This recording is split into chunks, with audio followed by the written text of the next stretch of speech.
नमस्कार. अवधूत चिंतन श्री गुरुदेव दत्त श्री स्वामी समर्थ श्री स्वामी समर्थ. माझ्या यूट्यूब चॅनलवरती तुमच्या सर्वांचे मनपूर्वक स्वागत करते.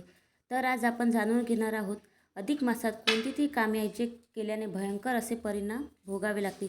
तर यावर्षी येणारा अधिक मास हा 17 मे 2026 पासून 15 जून 2026 असणार आहे.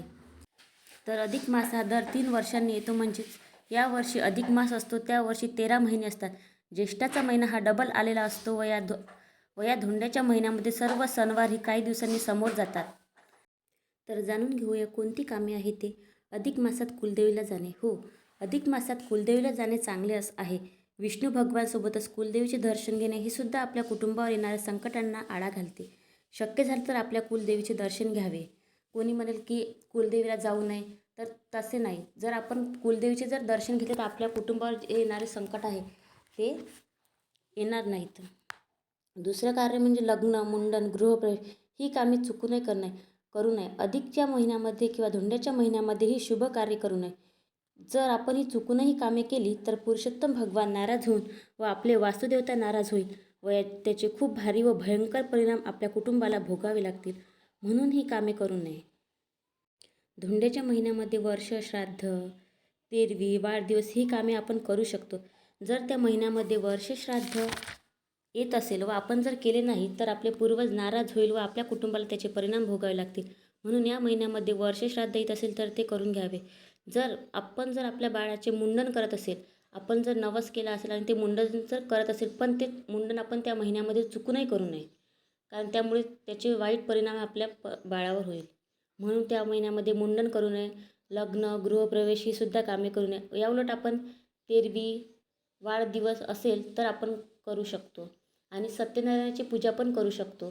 या महिन्यामध्ये हा अधिकचा महिना असल्यामुळे यामध्ये आपण जेवढी जास्त पुण्याची कामे करू तेवढे आपल्याला फळ चांगले मिळते. म्हणून या अधिकच्या महिन्यामध्ये शक्य झाले तर सत्यनारायण करावा. रोज विष्णू भगवानची पूजा करावी. विष्णू सहस्त्रनामाचे वाचन करावे. तसेच या धोंड्याच्या महिन्यामध्ये 33 या आकड्याला विशेष महत्त्व आहे. कारण 33 कोटी देवता आहे, म्हणजे 33 कोटी देवांचे प्रकार आहे. 33 असे देवांचे प्रकार आहे व या 33 या संख्येमुळे आपण दान केलेले 33 देवांना प्रसाद मिळतो व त्यांचे आशीर्वाद आपल्याला मिळतात. म्हणून या महिन्यामध्ये 33 या आकड्याला खूप जास्त मोठ्या प्रमाणात महत्त्व आहे. तर या महिन्यामध्ये आपण 33 अनारसे, तांब्याचा दिवा किंवा निरंजन आपल्याला शक्य होईल त्याप्रमाणे दान करावे. जावयाला किंवा ब्राह्मणाला हे दान द्यावे. जर जावई नसेल तर मंदिरातील ब्राह्मणाला दान द्यावे. तसेच जे गरजू आहेत त्यांनासुद्धा आपण हे दान देऊ शकतो.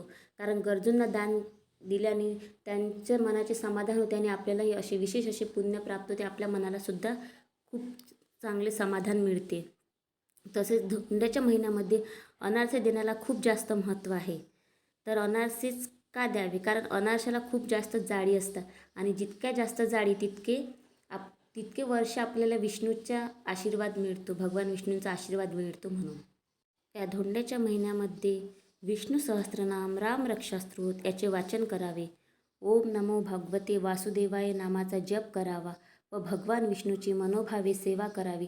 आपली मनोभावी केलेली सेवा व आपली असलेली श्रद्धा यामुळेच आपल्याला व पुरुषोत्तम देवतेची कृपा होते. आपण या अधिकच्या महिन्यामध्ये फळे आणि अन्नदान करू शकतो. जसे गरजूंना फळे, धान्य, वस्त्र किंवा तांदूळ दान करावे. कारण दान केल्याने खूप जास्त असे फळ मिळते. आणि अधिकचा महिना हा ज्येष्ठामध्ये आलेला अधिक असा महिना असतो आणि यामध्ये अधिकच्या महिन्यामध्ये अधिक केलेले कर्म ही चांगले फळ प्राप्त करून देते.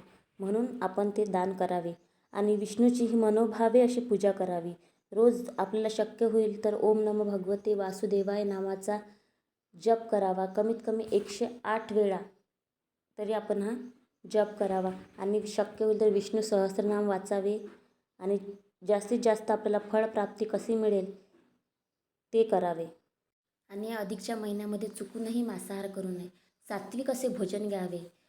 आपण जर मांसाहार केला तर त्याचे विपरीत परिणाम आपल्या शरीरावर पण होते आणि आपल्या घरावर पण त्यामुळे विपरीत परिणाम होतो. आपल्या कुटुंबावर त्याचा परिणाम होतो. म्हणून मांसाहार टाळावा. सात्विक असेच भोजन करा. विष्णूची उपासना करा. विष्णू सहस्त्रनामाचे वाचन करा आणि अत्यंत असा शुभ मानला जाणारा हा अधिकचा महिना आहे, त्यामुळे आपल्याकडून जेवढे काही पुण्यकर्म करणं होईल तेवढे पुण्य करावे.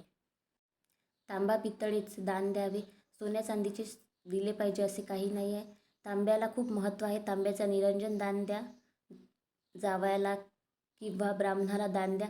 ते अतिच द्यावे लागते, पण आपल्या कुवतीनुसार आपण एकसुद्धा दान देऊ शकतो. धन्यवाद.